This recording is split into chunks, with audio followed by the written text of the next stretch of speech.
I think we're live. Is this on? I'm gonna do what my parents do. Get really close. Like, is this on? I know. What's up, everybody? The brothers sisters are back. We've been gone for a while, and we keep threatening to be back, but now we have a plan. Every 2 weeks, that's right. Every other Sunday, we'll be on talking about something smart or dumb. Today, Ann, it's super dumb. So dumb. We're saving you. That's right. This public service announcement is brought to you by this beer that I'm drinking. And the sangria that I am drinking. That in a cup that was provided by Lori Worrell. Lori Worrell, we're putting a shout out to you into the world. I know you're probably doing something football-y today. Good job. Nice. Nice job. Good job. Good luck, Andrew. Hope you're getting some. Or lacrosse. I don't think it's lacrosse time yet, though. So anyway. Good for you. You kill it 24/7 with your sporting. That's right. Good job. You guys, I'm wearing my Lions t-shirt today because, again, I can't figure out why I'm still a Lions fan. Maybe I just want people to feel sorry for me. You know, Jenny, it's the same reason why you're a teacher. Yeah. Hope reigns eternal. Hope reigns eternal. And the Lions played, okay, I'm just going to say, I have to say this, and I got to get this out there, that the Lions played losing football today, not just because they lost, but, for instance, I'm just going to talk football for a second. And I'm going to drink my drink. Okay, so here we are. It's 1 minute and 46 seconds until halftime. Detroit has the ball. Yes, they're pinned in on their 1 yard line, but then they had a nice run for 13 yards and a first down. Now, the running back should have run out of bounds, obviously, to stop the clock, but he didn't. But then you still had 3 timeouts. You should have called at least 1 timeout at that point, because then you start to get aggressive and you at least try for a field goal at halftime instead of going in satisfied that you're winning 6-3.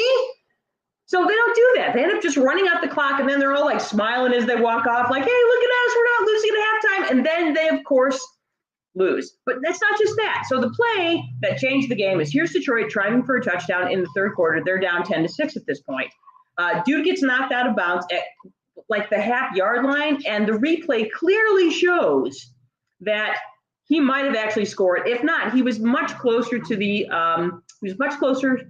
end zone than he was spotted. Now, for Dan Campbell, you have to throw the challenge flag right there. You have to. Because if nothing else, then you'll at least get some yardage towards the goal line. You calm things down, because on the very next play, the Lions get stuffed at the 1 yard line, the running back fumbles, and Dallas ends up getting the ball back and eventually scoring and winning the game. Anyway. Wow. I'm still going to wear this beat up old Lions t-shirt because I still love you guys. Yes, you know, it's like you can't like help. You know, you're a sucker for like potential. Mm-hmm. Like there's potential there, and you're a sucker for it. That's true. That's true. So they sucker you in every time with their potential to not suck, and then they suck. And then they suck. So anyway, we're not here to talk about the Lions. We're here to talk about maybe one of the top 3 worst movies I've ever seen. Ooh, you know what? My top hateful movie is Boxing Helena. But is that the one where they cut her arm? Yeah, God, that's really bad. You know how it ends? It's a fucking dream. It's a dream. So you never have to say it. You never have to say that again. You're right on. Yeah. So the movie Moonfall. Secretary. Yes. Anna's drinking Round Barn Sangria, which they were smart enough to finally can. If you live in Michigan and you want something fun to do, you know, of course, if you go to the west coast of Michigan, there's the whole tour. Oh my gosh! Oh, look at Lori. Lori, we were just talking about you. Lori, you're with us. I don't know if anybody can see that. I don't know if I posted my comments or not. Hopefully, you guys can see the comments. No, you can't. So I have to tap on that. There it is. Lori's with us. So Lori, we were literally just talking about you because Ann is drinking out her sangria out of the cup that you gave me, which is one of my favorite cups. So anyway, she's drinking Round Barn Sangria, which they are smart enough to now can because it's super yummy. And again, it's one of the really great little wineries on the west coast of Michigan. Yeah, and they do have a Round Barn. They do. It's true. It's not just and yes, they do amazing fruit wine because fruit wine. Petrification, baby. That's exactly it. Because, you know, if you know anything about the climate of Michigan really doesn't, it's not long enough to support anything except for really sweet grapes. So there's a lot of really sweet wine in Michigan. Super sweet wine. You want a sweet. We got icebox wine that is woo-hoo, and I love sweet stuff. I do too. But it's not one of those where you're like it's going to be some fine dry red. And there are some places that do make a pretty passable. Just I would say good table red, but you know. Anyway, in general. Anyway, let's talk about this. You're welcome. Hang on, I got to take my brand off of the back there. Hang on. Sorry, you guys. I'm using lesser technology today because I don't have any of my good. Oh, look at all this fun stuff we have on here. I know. I gotta get my logo out there. It's all right. Good. So you can see it. All right. So the movie that we reviewed is Moonfall, and Anne actually watched this movie and remembers nothing about it. So Jenny's like, we have to review this movie, and I was like, Moonfall? I haven't heard of this movie. Jenny's like, yeah, we watched it. I'm like, no, I didn't. I was like, oh no, I'm getting senile. I was like, I literally was forgetting it while I watched it. Well, there's a reason why, because it's terrible. That triggered me the entire time. Yeah, it's really, really. Anyway, I don't want to give away all the things, other than to say that this really is a public service announcement to save you 2 hours and 13 minutes of your life, especially on this beautiful day. 2 hours and 13 minutes. Why in 2022 do we still have movies that are 2 hours and 13 minutes long? I mean, if you can't say in an hour and 90 minutes or an hour and 30 minutes, forget about it. Forget about it. Anyway, Moonfall was released in February of 2022, and it was actually a movie release. It was actually in the movie theater for like 12 minutes, I think. In fact, I think they literally put it on HBO Max while it was running in the theater at its premiere. Because I saw it on HBO Max. Yeah. Anyway, it was released in 2022. It was directed by Roland Emmerich. And we'll get to more of him in a minute because, Roland, I don't know. Somebody wrote it. I didn't bother to figure out who. Starring Halle Berry. And Halle Berry has entered the disaster movie phase of her career, which means that if you're a woman, you're no longer fuckable.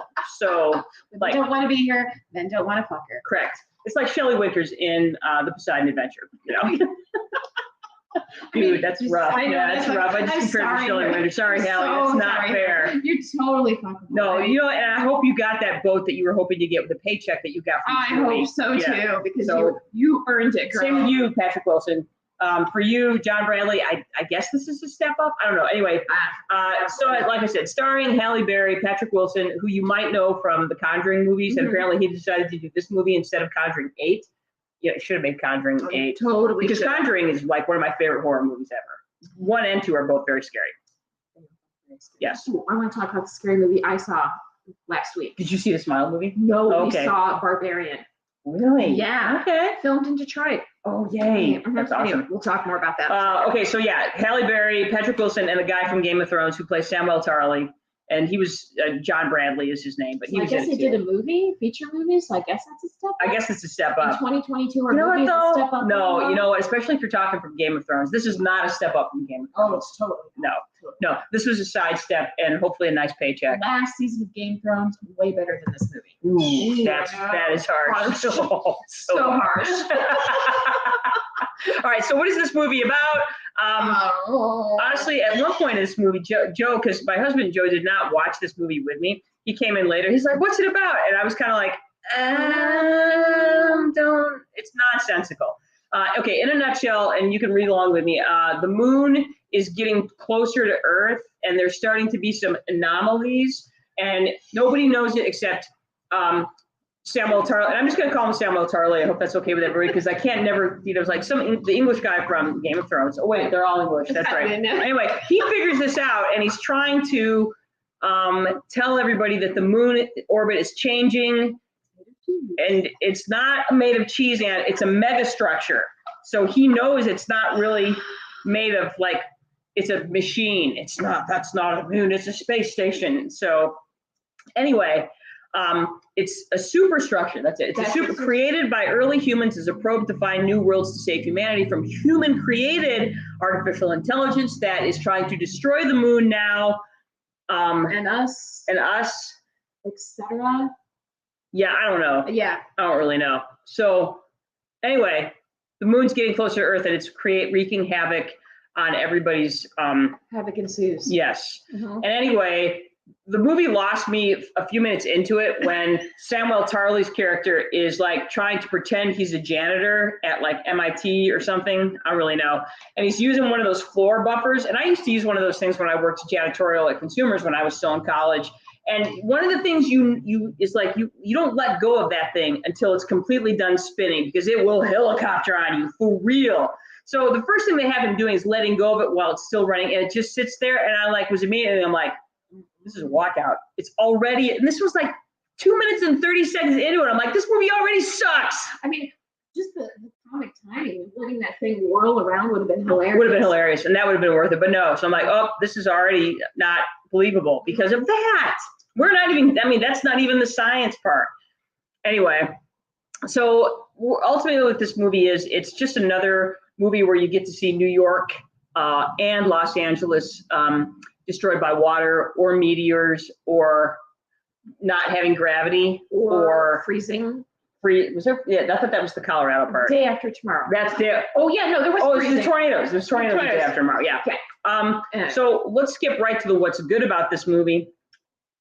Patrick Wilson's biceps were awesome, and he wears a lot of T-shirts in this movie, and I could tell that he pumped up a little bit before each scene because he had like the vein running through the bicep. So that was nice. He was not. He was appealing to look at. He is, not and to listen to, but to look at. No, and the nice thing about a movie like this is only the cute guys can be pilots, and everybody else has to be like, like, oh, he's so dreamy. He is dreamy. He was very dreamy. Mm-hmm. John Bradley had a lot of funny lines. In fact, that was really Samuel Tarly was funny. He was funny. Oops, excuse me, I just burped. And the commentary that was provided by myself, my sister, and my husband during the movie was very funny.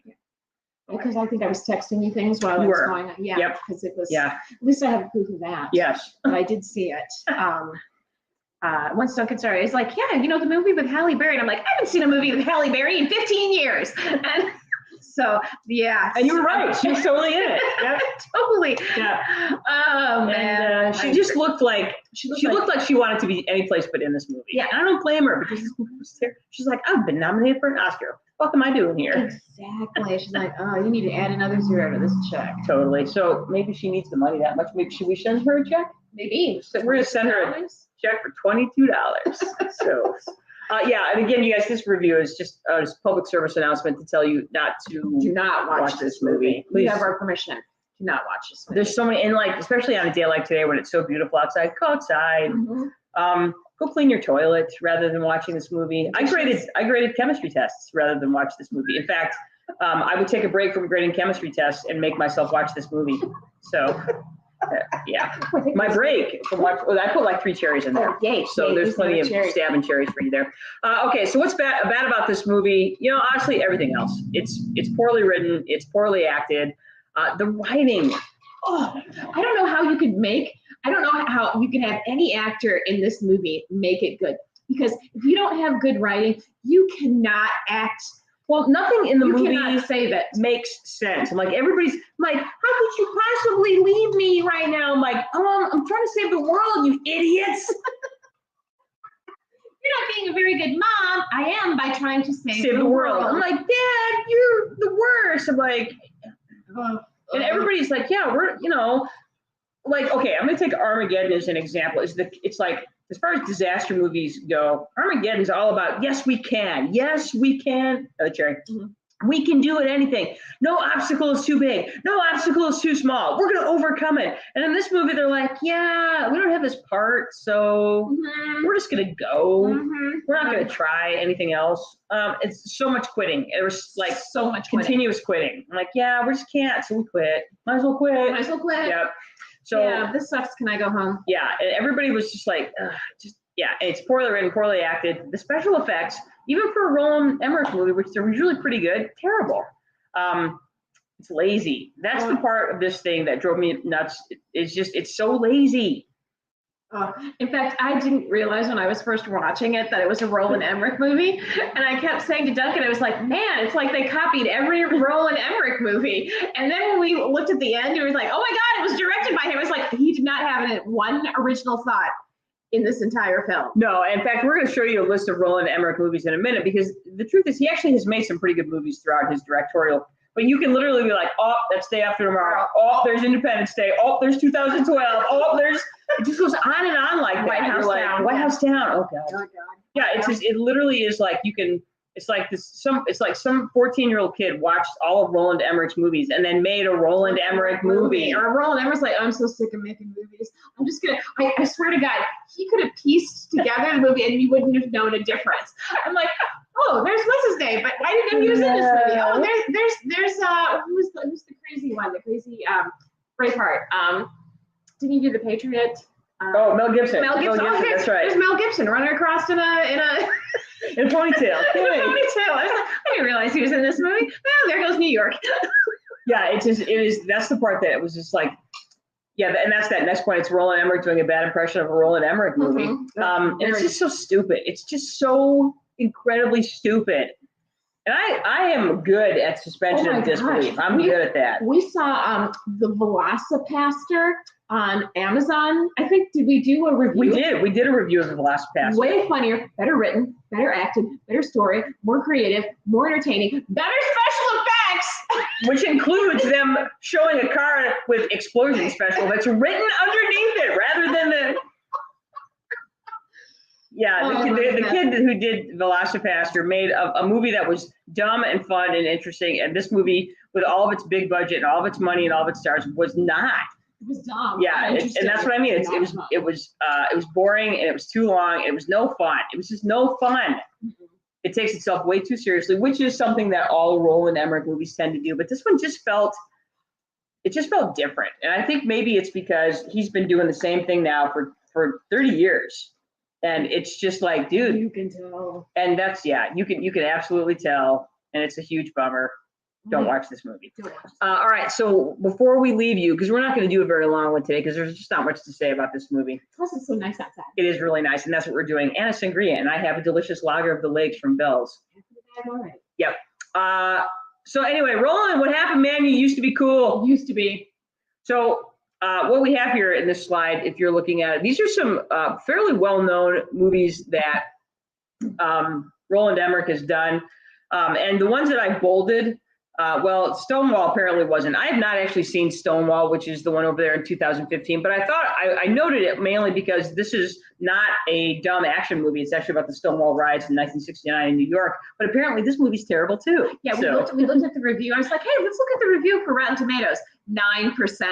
9% fresh, which is basically rotten. Which is, So do not. Yeah. So if you're gonna watch any Roland, if you were like, who is this director that you keep referring to? I don't even know, because he's not really a household name like a Spielberg or even like a James Cameron or anything but like that. But he has made some memorable movies that we've all enjoyed. So like, and we often see them again on TNT or TBS or what's the other, USA. We see them over and over again. And sometimes on Sci-Fi. Mm-hmm. So like Universal Soldier, which was a Jean-Claude Van Damme and Dolph Lundgren movie from way back in the day. Which usually means gratuitous butt scene. There was, and there are some nice butt in that movie. Yeah, I was gonna say he does tend to cast striking leading men. He does. They're pretty. Mm-hmm. And that movie's shockingly entertaining. 1994 Stargate, which was actually a pretty cool movie. It's the one where the pyramids actually take us to another dimension, and it's pretty sweet. Of course, how can we ever forget Independence Day, which is probably his most renowned and probably most profitable and famous film. And honestly, that movie's a ton of fun. It's so dumb and fun. Totally. I do. Whenever that's on, I usually end up watching it. I get dumber as I watch it. Totally. And it's just really fun. Godzilla was terrible. 2000 The Patriot, historically not super accurate, but again, just a good, America's awesome flag waving rah rah rah before Mel Gibson, before we found out that he's the worst. And who's the guy that was in it? Heath Ledger, young Heath Ledger. Young Heath Ledger. Yeah, that's a great cast. Yeah, it really is a good cast. Yeah. Unless you're a woman, and that's just. Then it's not a great cast. And then we have the second, 2004. I believe this is the second best Earth Science movie ever made. The Day After Tomorrow, second only to Twister, which we'll get to in a minute. I do love that movie. I do too. It's again just a really fun movie. It's the first time we get to see New York destroyed by a giant wave as opposed to aliens. And we've seen, New York be destroyed over and over again in movies, especially Roland Emmerich movies. He hates New York. He does. I don't know. LA. And he's a country guy. I don't know. Anyway. Or that, or he's like super GOP because New York and Los Angeles are they're full of lefty hellholes. Yes, exactly. Okay, so. And then these other movies on the list. I mean, I've not seen 2012. Literally, there it is in 2009. Maybe one of the worst movies I've ever seen. I don't know what's worse, 2012 or Moonfall. They're both equally terrible. I think Moonfall was worse. 2012 has slightly. I don't know when he Crazy Woody Harrelson in that movie's pretty fun. Exactly. Yeah, That's exactly it. I was like, crazy Woody Harrelson in a Winnebago is amusing. Fun. Yeah. It probably Moonfall because Moonfall is joyless. Joyless. Yeah. There's no joy. Even Samuel Tower cannot make it. Cannot save it. 2013 White House Down, which is the year. 2013 was the year we had all of the White House getting captured by somebody. So like you had 2013's White House Down. The same year was Olympus Has Fallen. Olympus Has Fallen is the superior of the White House getting captured movies. And it's a terrible movie, but it's very entertaining. Yeah, because they don't see the problem with White House Down is they put the emphasis on the kid that's in the movie and give them stuff to do. We're really in Olympus Has Fallen. They just basically take the kid and use him as a way to get other stuff done. So yeah, yay. And as you can see, there was not a second White House Down, and there's been like 46 Has Fallen movies. Exactly. Olympus Has Fallen, London Has Fallen, Angel Has Fallen, I Have Fallen and I Can't Get Up. So I know we used that before, but it just never gets old. It just never gets tired. So there was his venture away from action movies with 2015's Stonewall, and then of course you have these last three movies that were all bad. I saw Independence Day Resurgence. You did? Yeah. I didn't even bother. What hot guy was in that movie? I can't even remember. It was one of the it was Thor's brother. Yeah, one of the hot brothers. Yeah, one of the hot. You know why I watched it? You know the movie It Follows? Yeah. The woman who plays the lead. Oh, I love that movie. She was in Independence Day Resurgence, and that's why I watched it, because I wanted to see her in another movie. And speaking of It Follows, that's a top 5 horror movie, by the way. Top 5. Okay, so all right, while we have you, tell us about this movie that you saw. Oh, we saw. Is that pizza? Yay! Pizza just entered the room. We're gonna wrap this up. Okay. It was The Barbarian. It was really, the way they advertise it in the trailer, you think it's going to go a very specific way. Like, oh, I've seen this horror movie 17 times. Right. No, it goes has this really. At one point, they've got you at 180. You're like 100. You're freaking to freak out, and then boom, back down to 0. You're like, what the fuck am I? Okay. So it is very well done. Plus, most of it's filmed in Detroit. That's good to know. So, though they don't portray Detroit very well, it's. Well, okay, Detroit is trying, and they show it like an area of downtown, which is like it doesn't. I don't want to say it uses Detroit in that way. What it does is it uses Detroit's decay as a social commentary. Cool. Which I thought they did a very good job with that because that's what horror movies really do, is they reflect back to us who we are. And I thought they did a very good job in Barbarian, reflecting back to us who we are. Okay. So good to know. Yeah. So it was really worth it. It was scary. So it was scary. The lesson here: skip Moonfall and go see Barbarian. Go see, if you want to see a good scary movie, go see. I mean, it was at the Ann Arbor State, which is an Michigan theater, which is known for their more hoity-toity movies. And so, like last year at this time, we actually did a little top 5 of horror movies. And so, really, if you're going to see horror movies, see that one, Cabin in the Woods. It Follows. Pan's Labyrinth. Pan's Labyrinth is a good one. 28 Days Later. The Babadook. Ooh, Babadook's a good one. The Conjuring. Actually, The Conjuring and The Conjuring 2, both really, really super scary. Heredity will screw you up. Yeah, and the nice thing about Conjuring and Conjuring 2 is they're not gory. None of these movies that we're talking about, I would say, are terribly gory. They're not slasher movies. They're just straight up scary movies. Yeah. And actually, science tells us that those movies are in the top, say, 20 of scary movies. Science. Oh yeah, I watched that one that was at the top. It's very, I can't remember the name of it now, but it was. The one with Ethan Hawke. Yeah. Yeah. It is. It stays with you. I'll just say that. Sometimes I don't want to see, and that's the one.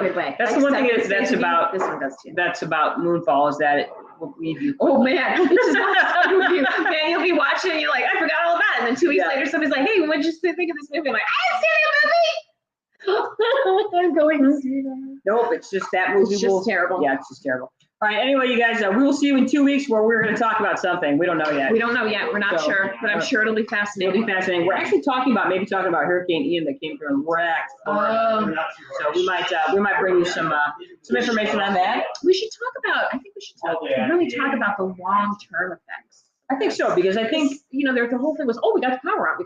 I'm like, well, what if you're one of those people that doesn't have a house anymore? for power. I know. I was just talking to one of the guys I work with. His parents have a place down there, and it is gone. I heard a story on NPR about the honeybees and how it's affected the honeybee population. So next year, when oranges are $10 a piece, you'll know why. Hurricane Ian. So yeah, we'll probably be talking about Hurricane Ian in 2 weeks. And again, I think what we got in that hurricane was a really great lesson on storm surge. I will talk about storm surge because it's the thing that nobody thinks about in a hurricane, but it's the thing you should be Oh my thinking gosh, about I had in a video too that hurricane. we should, I'll show you. Okay. So anyway, 2 weeks from today, you guys, which is what, November something? 4th, 5th, 6th. Oh, you know what? No, because we got to go to Van Gogh on the 6th. Oh, you know what? Let's do some live stuff at the Van Okay, Gogh. so you guys, what we'll do is, how about we come on Saturday? Okay. We'll come on Saturday the 5th, and then we'll bring to you some stuff you live from the Van Gogh exhibit is it Detroit? It's in Detroit. In Detroit. Detroit Institute of Art. Cool. We won't be able to do anything in the museum because they frown on that, but maybe we could talk a little bit about Van Gogh. We could do that. And then we can like wave to you guys and say, hey, you should come see this exhibit because I think it goes through at least part of January. So. Fantastic. Yeah, so we'll see you guys in 2 weeks. Hope you don't see Moonfall, but I hope you do see The Barbarian. Yes. Peace. Bye. Ending broadcast. End broadcast.